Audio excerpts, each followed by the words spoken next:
پاکستانی معروف سیلیبریٹی کو سرجری کے دوران دل کا دورہ پڑ گیا، طبیعت بگڑنے پر وینٹیلیٹر پر منتقل۔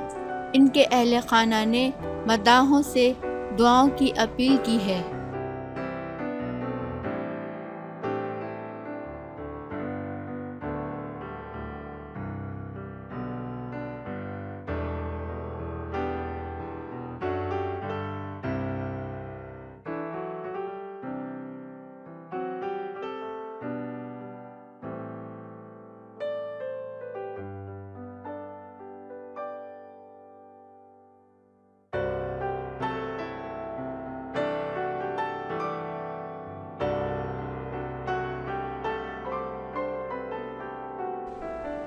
پاک و ہند کے معروف کلاسیکل گلوکار استاد فتح علی خان کو طبیعت بگڑنے پر وینٹیلیٹر پر منتقل کر دیا گیا۔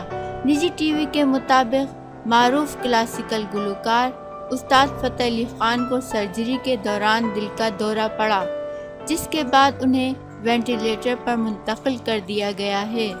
استاد فتح علی خان کراچی کے نجی ہسپتال میں زیر علاج ہیں۔ ان کے اہل خانہ نے مداحوں سے دعا کی اپیل کی ہے۔ استاد فتح علی خان کے بیٹے تصور علی خان کا کہنا ہے کہ سندھ حکومت نے والد کے علاج کے لیے 3 لاکھ روپے جاری کیے ہیں۔ والد کے علاج پر اب تک 20 لاکھ روپے خرچ ہو چکے ہیں۔